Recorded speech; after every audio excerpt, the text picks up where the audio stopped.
Amen. Amen. Gloire à Jésus. Donc nous bénissons le Seigneur pour encore cette grâce qu'il nous accorde, l'opportunité de nous tenir devant vous et de vous parler de la part de Christ. Qui sommes-nous? Est-ce que nous avons cette capacité? Non. Mais la grâce nous a sélectionnés. Et quand la grâce sélectionne, ça rend possible. Donc ce matin, tu ne seras pas déçu. Dis Amen. Tu sortiras d'ici avec la bénédiction de l'Éternel. Quelque chose va se passer positivement dans ta vie. Amen. Je voudrais vous rappeler le message de dimanche passé et te demander, est-ce que tu es en train de répondre à la question de Jésus qui nous a posée en disant, pourquoi m'appelez-vous maître, Seigneur, Dieu, papa, ami et tout, mais vous ne faites pas ce que je vous demande? Et nous avons répondu à cette question par au moins deux réponses. Nous avons parlé de l'engagement. On a parlé de soit ces personnes n'ont jamais été ses disciples, jamais, ou ils ne sont pas engagés. Oh, ils n'ont aucun engagement avec le Christ, avec Jésus. Est-ce que tu continues par réfléchir sur ce message? Parce que c'est un message très fort, un message dans des messages. Et si tu saisis ces paroles, ta vie sera transformée. Alléluia. Comment je n'entends pas ton amen. Que le Seigneur nous bénisse, qu'il bénisse notre papa, notre père spirituel, qu'il bénisse notre maman. Je suis reconnaissant envers vous, envers Dieu et envers vous, que le Seigneur vous élève davantage. Peuple de Dieu, que le Seigneur te bénisse, qu'il bénisse les anciens, le groupe musical, bon, qu'il bénisse tous les ouvriers de la maison. Dis Amen. Ce matin, nous allons traiter d'un thème très important. Et c'est toujours Jésus qui donne des recommandations à ses disciples que nous sommes. Nous allons prendre nos Bibles dans le livre de Jean, chapitre 15, le verset 9.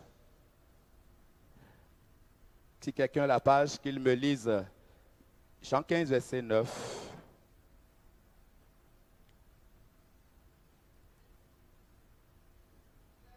Oui. Oui. Voilà. Oui. Amen. Reprenez encore. Jésus dit, de la même manière que le Père m'a aimé, moi Jésus, moi Jésus, je vous ai aussi aimé. Maintenant, à votre tour, demeurez dans mon amour. Donc le thème de ce matin, c'est demeure dans son amour. Demeure dans son amour. Demeure dans son amour. Bien-aimé dans le Seigneur, quand Jésus était sur la terre, il a manifesté un type d'amour. Il a manifesté un genre d'amour. Jésus a manifesté et a révélé l'amour de Dieu. Il nous a révélé ce que c'est que l'amour de Dieu. Il a manifesté envers les hommes, que ce soit les païens, que ses disciples qu'il a choisis. Il a manifesté et leur a révélé un type d'amour. Alléluia. Gloire à Dieu. Et c'est la même chose qu'il nous demande aujourd'hui. En tant que ses disciples, en tant que ses bien-aimés, ses enfants, il nous demande, nous aussi, de persévérer, de continuer par manifester cet amour l'un envers l'autre. Alléluia. Alléluia. Que tu manifestes cet amour envers moi, que je manifeste cet amour envers toi, que nous manifestons cet amour envers le monde, que nous manifestons cet amour envers tous les êtres humains, ceci continuellement jusqu'à la fin de notre jour. Alléluia. Aïe, on est là. Gloire à Dieu. Donc il y a un travail qui nous a été demandé. Il y a un objectif qui nous a été demandé à atteindre. Jésus veut que nous fassions comme lui.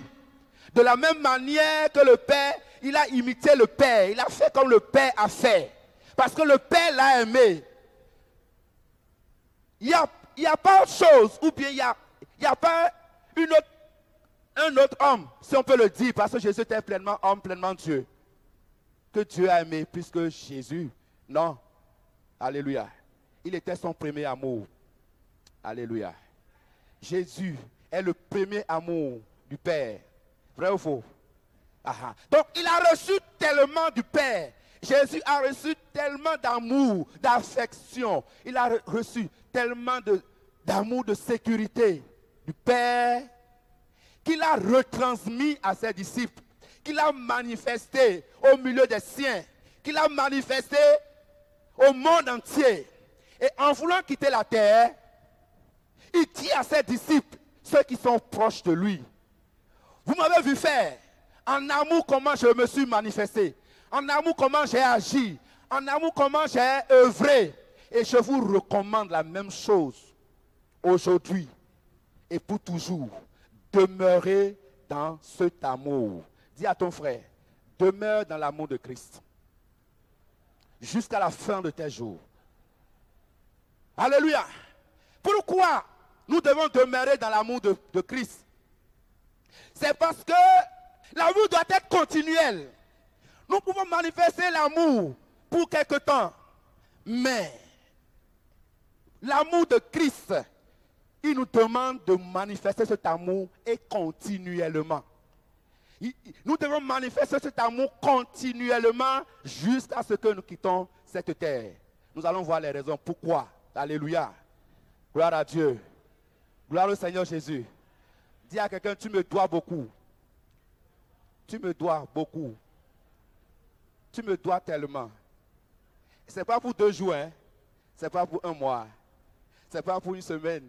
Mais tu me dois toute ta vie. Dis, frère, tu me dois toute ta vie. L'amour de Christ. C'est fort, bien-aimé dans le Seigneur. C'est profond.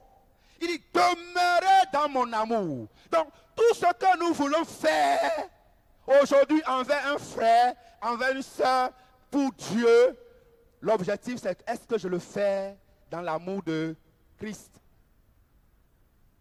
Si nous le faisons dans l'amour de Christ, nous avons gagné. Si nous le faisons dans l'amour de Christ, alors nous sommes bénis et la récompense sera aussi éternelle. Et par la grâce de Dieu, toi qui as découragé peut-être, tu as commencé par manifester l'amour envers moi, ou bien envers, regarde ton frère, ta soeur. Et avec le temps, tu t'es découragé parce que les facteurs sont venus au milieu. Le Seigneur te relève au nom de Jésus. Je n'entends pas ton amen. Jésus te relève. Tu es appelé à ça. C'est ton job jusqu'à la mort. Que je te retourne mal la balance ou pas. Hein? Regarde lui. Dis, c'est ton travail. C'est mon travail. Nous sommes appelés à ça. Gloire à Dieu. Mais pourquoi? Romains chapitre 5, verset 5 dit ceci. Romains 5, verset 5 dit. Oui.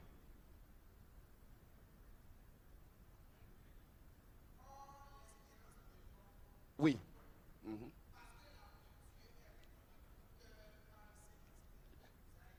Donc, dans ce passage, on nous montre que nous avons la nature de Dieu qu'on appelle l'amour. Tous ceux qui sont nés de Dieu sont l'espèce reproduite exacte de Dieu.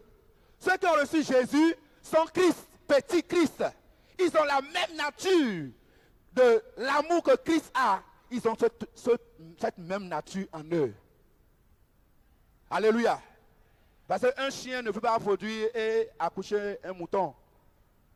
Et un buffle va faire lion. Jamais. Donc si je suis enfant de Christ, j'ai la nature de Christ. Alléluia. Tu as la nature de Christ en toi. Il dit, l'Esprit de Dieu a répandu assez de l'amour de Dieu en nous pour que nous soyons utiles à manifester l'amour de Dieu exactement comme Dieu l'a manifesté. Exactement comme Jésus l'a manifesté. Alléluia. Parce qu'il y a plusieurs types d'amour. Il y a l'amour de ce monde. Il y a l'amour conditionné. Hein? Parce qu'il m'aime, parce qu'il m'a amené de la nourriture, je le réponds aussi. Parce qu'il a fait cela, moi aussi je vais lui retourner là-bas. Non, ça c'est pas l'amour de Christ. Alléluia. Gloire à Dieu. Je pense que tu me suis. Hein? Acclame fortement le Seigneur. Nous sommes son espèce et nous avons sa nature. De la même manière que Christ a manifesté l'amour qu'il a reçu du Père, il nous a transmis cette nature pour que nous aussi nous la manifestons jusqu'à ce que nous quittons cette terre. Voilà le travail que le Christ nous a confié. C'est pour cela qu'il nous dit, demeurez dans mon amour.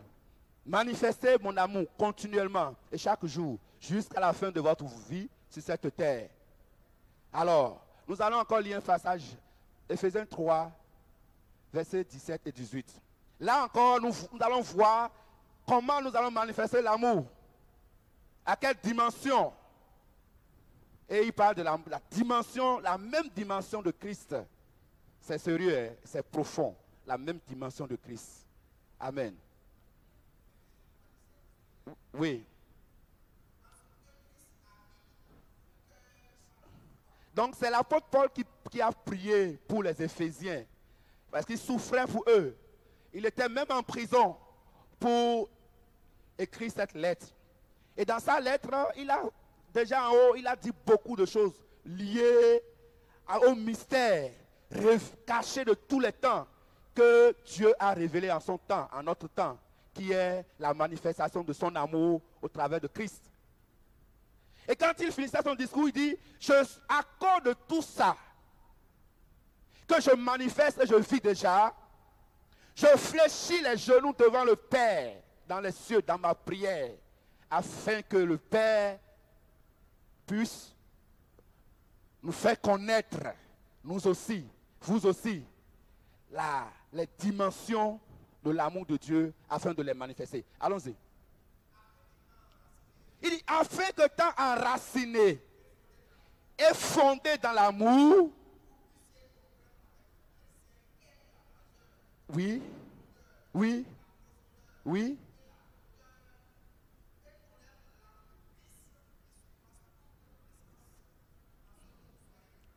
de Dieu, de la toute plénitude de Dieu. Alléluia. Il dit, quand vous allez comprendre et commencer par manifester l'amour de Dieu dans toutes ses dimensions, dans sa largeur, dans sa longueur. C'est-à-dire, quand on dit longueur, largeur, profondeur, hauteur, il s'agit de jusqu'où l'amour de Dieu peut amener un homme à agir envers son frère, envers sa soeur, envers ce monde, envers l'église de Dieu, etc. Jusqu'où tu peux aller en manifestant un cœur d'amour, en manifestant un geste d'amour, en manifestant l'amour de Christ. Jusqu'où tu peux aller, en longueur, en profondeur, en hauteur. Donc ça n'a pas de limite. C'est tellement long.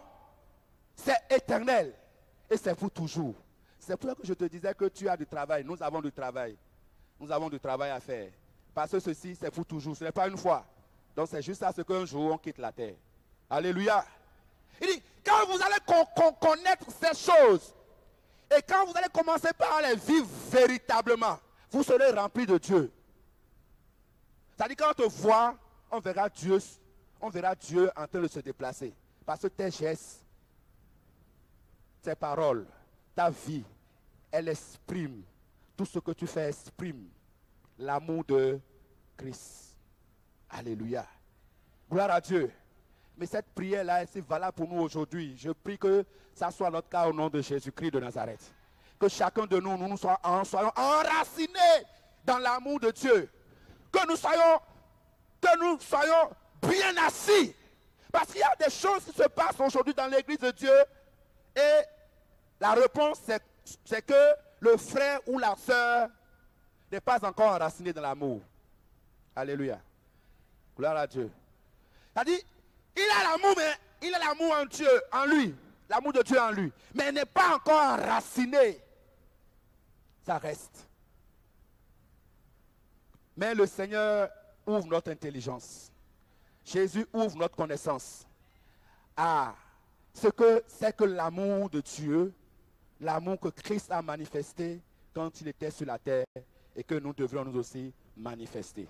Dans sa profondeur, dans sa largeur, dans sa hauteur, dans toutes ces dimensions. Et assis, étant enfants de Dieu, nous allons manifester tous l'amour de Dieu dans toutes ces dimensions.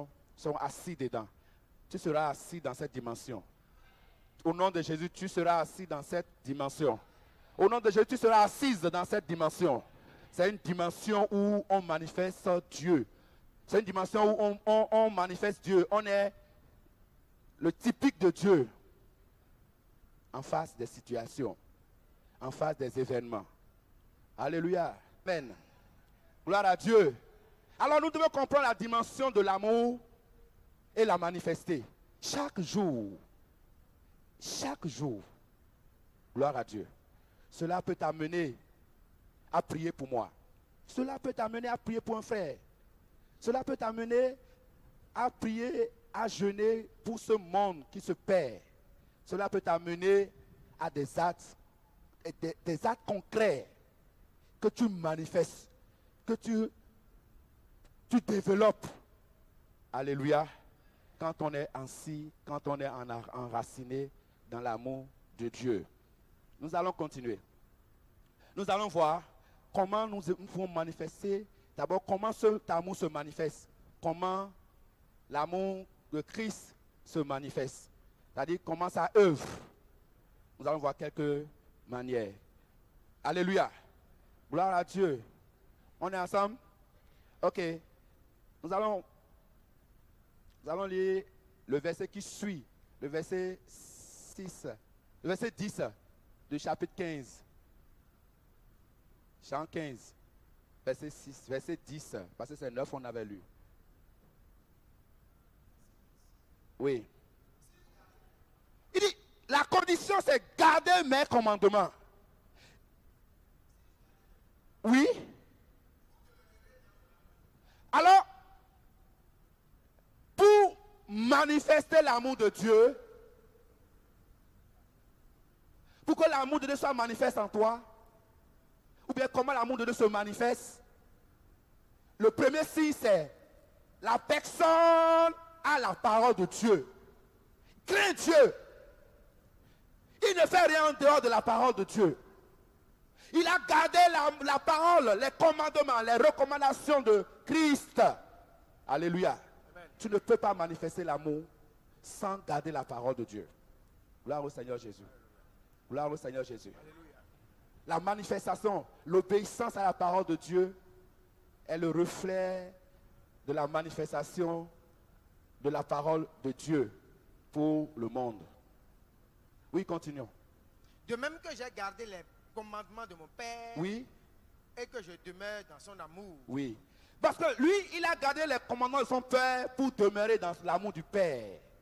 Jésus a gardé les prescriptions que le Père lui a données. Il a gardé ces prescriptions. Et quand il marchait dans ces prescriptions-là, automatiquement, il demeurait dans l'amour de son Père. Alléluia.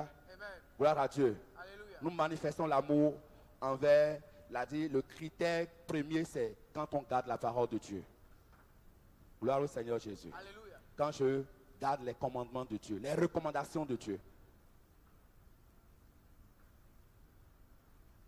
Maintenant, nous allons lire Romains chapitre 13, verset 10. Romains 13, verset 10. Oui, Romains 13, 10. Oui. Il a écrit. Oui. L'amour ne fait point de mal au prochain. Voilà. L'amour de Christ qu'il a manifesté, il dit, cet amour ne fait point de mal à son prochain. Ça veut dire quoi? Gloire à Dieu. Tout ce que tu fais contre le frère ou bien pour le frère et qui est fait pour le nuire est fait sans amour. Mais le contraire, quand tu as l'amour de Christ et tu veux démontrer l'amour de Christ à quelqu'un, tout ce que tu fais, la personne finit par être bien. Tu fais le bien. Tu ne cherches pas la destruction. Mais tu travailles pour que la personne soit heureuse. Alléluia. Gloire à Dieu. L'amour ne cherche point le mal de son frère. L'amour est donc l'accomplissement de la loi. Et en le faisant, nous accomplissons ainsi les commandements de Christ. Donc l'amour est l'accomplissement de la loi. Gloire à Dieu. Alléluia. Le troisième point, c'est que l'amour ne condamne pas. L'amour ne condamne point. Elle ne juge pas. Ou bien il ne juge pas. L'amour ne juge pas. Juger et condamner ne vient pas de l'amour. L'amour que Christ a manifesté, c'est un amour qui ne juge pas et qui ne condamne pas, mais qui cherche à relever, qui cherche à délivrer, qui cherche à enlever la personne de cette condamnation, de ce niveau de condamnation, pour qu'il soit libre. Gloire au Seigneur Jésus. Alléluia. Oh, gloire au Seigneur Jésus. Alléluia. Jean 3,16. L'amour donne tout. L'amour que Christ a manifesté, c'est un amour qui a tout donné. L'amour que Christ a manifesté ne reste pas les bras croisés en face de la situation dangereuse de l'homme, du frère, de la sœur, mais agit. Oui, Jean 3,16. Car Dieu a tant aimé le monde, Oui. qu'il a donné son Fils unique, Oui, afin que quiconque croit en lui ne périsse point, mais qu'il ait la vie éternelle. voilà, donc le verset dit ce que Dieu avait de plus cher, de plus merveilleux, c'était Christ. Et la condition, c'est que Christ doit être livré.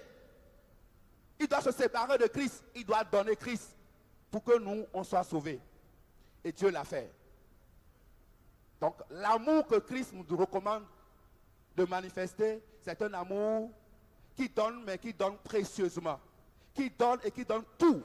Qui donne, mais qui donne quoi? Qui donne tout ce qui dépend de toi. Tant que ça dépendra de toi, que c'est toi qui dois donner pour rendre heureux, l'autre heureux. Tu dois donner. Et tu dois donner tout. De tout cœur. Alléluia. C'est ce que le Père a fait. Il a donné Christ. Ça n'a pas été facile. Dans la marche, à quelques heures de la mort de Christ, ce n'était pas du tout facile. Mais le Père n'avait rien dit parce que le Père a déjà donné. Quand il a donné Christ, il va plus revenir sur sa parole. Il s'est tué. Même dans la prière, il n'a pas répondu pour que Christ aille accomplir ce pourquoi le Père l'a envoyé. Et là, il doit mourir sur la croix. Alléluia. Amen. Gloire à Dieu. Alléluia. Arrivé là, nous pouvons nous poser des questions. Est-ce que nous manifestons vraiment l'amour de Christ envers nos frères et sœurs? Et si nous le faisons, comment est-ce que, à quel niveau nous sommes aujourd'hui? Est-ce que nous sommes déjà arrêtés ou bien ça ne va pas? Alléluia. Quand on dit donner, c'est un mot très compliqué aujourd'hui pour l'enfant de Dieu. Au temps des apôtres, la première église, qui est l'église primitive, qui est normalement notre modèle, notre exemple de vie chrétienne, de communion fraternelle, dans ce temps-là, la Bible dit qu'il donnait tout. En matière d'argent, il donnait tout. En matière de communion fraternelle, il donnait, en matière de soutien, il donnait tout. En matière de persévérance, il donnait tout. En matière d'amour remanifesté pour dire à Dieu merci, il manifestait tout. C'était tout le temps assidu au temple. Tous les jours, pour être enseigné, pour recevoir la parole. Ils avaient tellement la crainte de Dieu, jusqu'au point où, même quand ils n'ouvraient pas la bouche pour prêcher l'évangile, leur vie prêchait l'évangile. Dieu ajoutait à l'église. Quand les gens venaient au milieu d'eux, ils se sentaient à l'aise, se sentaient aimés, se sentaient à l'aise. Alors Dieu ne peut qu'envoyer des gens dans cette assemblée. Alléluia. Quand les gens viennent au milieu de nous et ils sentent l'amour, ils sentent qu'ils sont aimés, ils n'iront nulle part. La Bible dit que l'église primitive a manifesté l'amour dans toutes ces dimensions. Des gens allaient même vendre tout ce qu'ils avaient. Les apôtres ne leur ont pas dit d'aller vendre quelque chose. Mais ils ont senti le besoin. Ils ont senti le besoin que, c'est-à-dire, ils ont senti que le besoin ici, si on ne vend pas tout ce que nous avons, si nous ne partageons pas équitablement avec les autres, ce ne serait pas bien. Mais ils sont allés vendre tout ce qu'ils avaient, ils ont apporté l'argent. Tout le monde partageait à part égale. Alléluia. Amen. Si tout le monde partage à part égale, est-ce qu'il y a encore des pauvres? Non. Est-ce qu'il y a encore des indigents? Non. Hein? Non. Alléluia. Gloire à Dieu. Mais je ne peux pas te dire aujourd'hui d'amener ton terrain, de vendre ton terrain, de venir partager avec nous ici. Est-ce qu'on peut dire ça? Est-ce que c'est possible? Hein? Oui. Qui a dit oui? C'est le monsieur Donatien. C'est le monsieur Donatien qui a dit oui, maman. Alléluia. Donc, c'est comme si ce n'est plus possible. C'est comme si ce n'est plus possible. Mais où est alors la manifestation de l'amour de Dieu? Si cela est presque impossible, ou bien c'est déjà impossible, ou bien ça ne se fait plus. Alléluia.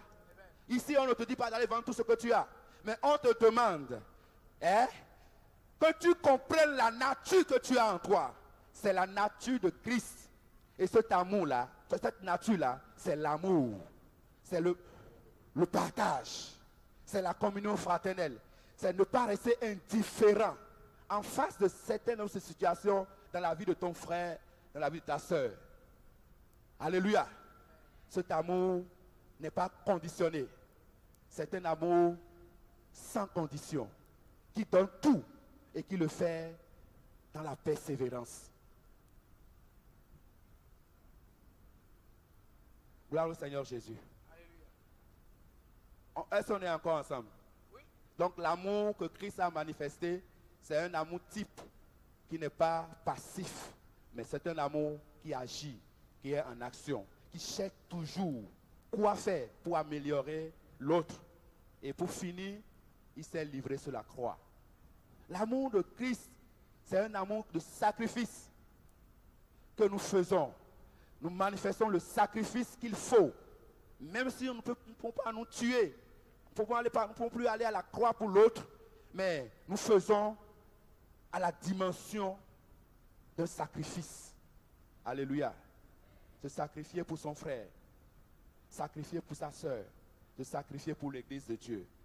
Et mieux encore, penser à ce monde qui est dans la perdition et manifester, révéler l'amour, la nature de Dieu qu'est l'amour que nous avons à ce monde qui est en perdition. En évangélisant, en parlant de Jésus aux gens et en priant pour eux.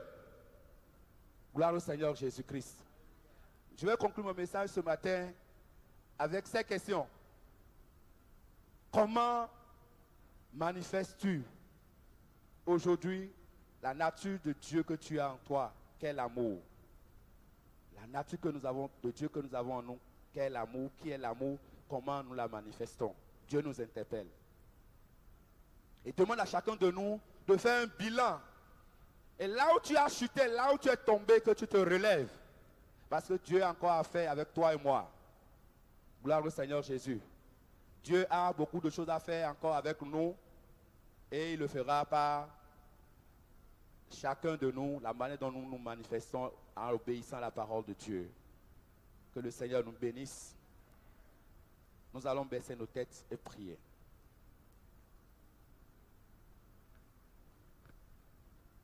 Dis au Saint-Esprit de t'aider, de t'enseigner l'amour et de t'aider à manifester l'amour de Christ dans ta génération, à partir de cette église, de ton frère, de ta soeur. Oui, et dans cette génération dans laquelle nous sommes, pour révéler Christ. Dis Saint-Esprit, enseigne-moi, aide-moi. Prie au nom de Jésus.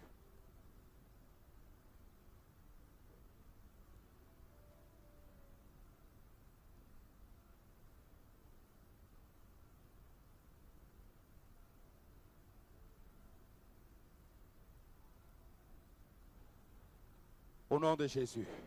Père, nous te disons merci pour ce moment. Tu es le seul et vrai enseignant. Nous nous confions en tes mains. Saint-Esprit, enseigne-nous davantage tout ce que tu dois nous dire par rapport à ce thème qui n'a pas été dit ce matin. Enseigne-nous et conduis-nous pour la gloire de ton Saint-Nom. Je prie que chacun se relève. Là où quelqu'un est tombé dans sa marche de l'amour, qu'il soit relevé ce matin au nom de Jésus. Que la grâce nous soit accordée. Tu es béni au nom puissant de Jésus.